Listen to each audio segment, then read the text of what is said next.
Assalamualaikum warahmatullahi wabarakatuh.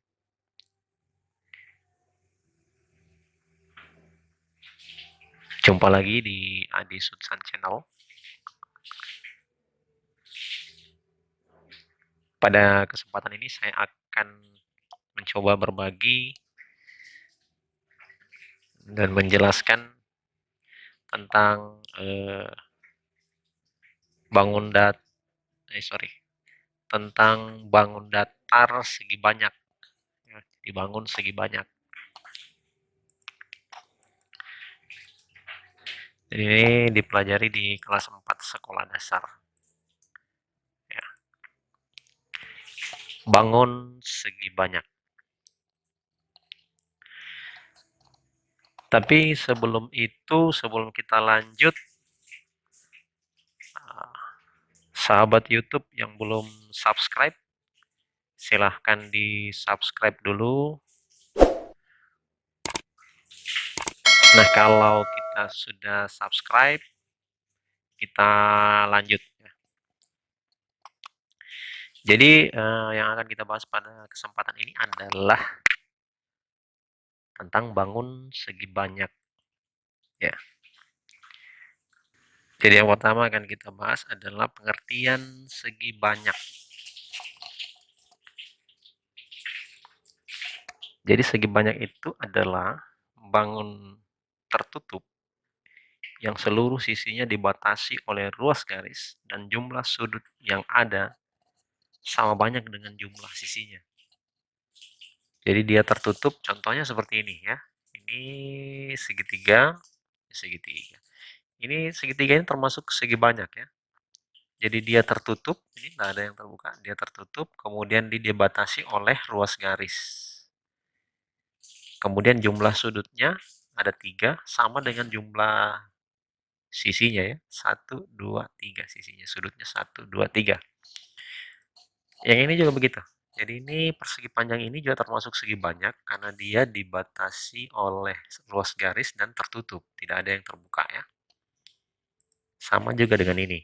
Jadi ruas garis, dia dibatasi ruas garis dan tertutup. Tidak ada yang terbuka. Jumlah sudut dengan jumlah sisinya sama. Ya. Jadi intinya bahwa ciri-ciri segi banyak itu dia tertutup dan dibatasi oleh ruas garis, kemudian jumlah sudut yang ada itu sama banyak. Terutama ini ya, sifat ciri-ciri tertutup dengan ruas garis ini.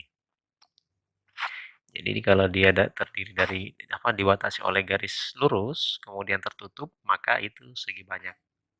Sudah bisa dipastikan bahwa jumlah sudut yang ada pada bangun datar tersebut sama banyak dengan jumlah sisinya.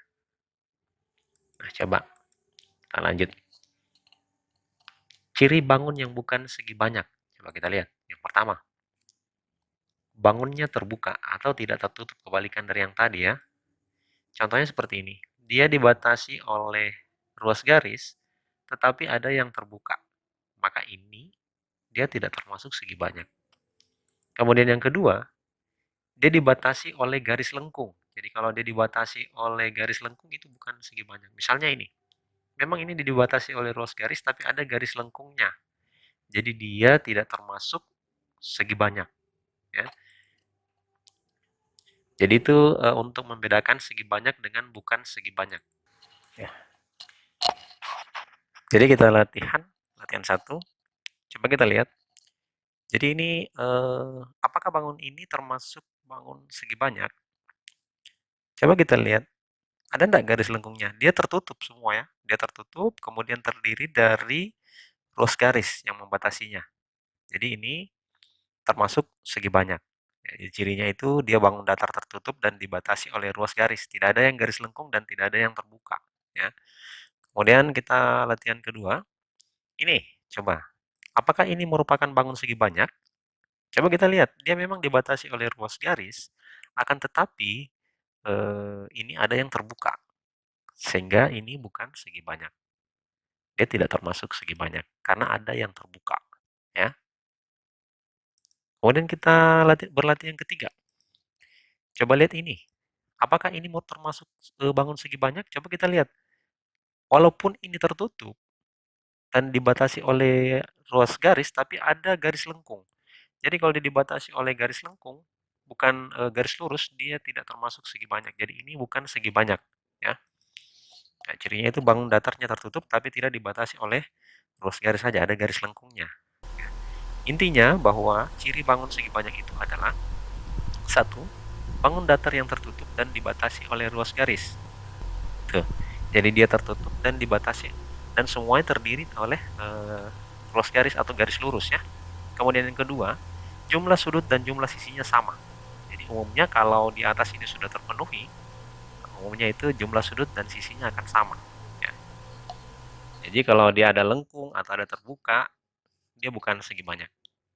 Jadi mungkin itu saja video dari saya, video singkat ini mudah-mudahan bisa bermanfaat buat kita semua. Saya akhiri, Assalamualaikum warahmatullahi wabarakatuh.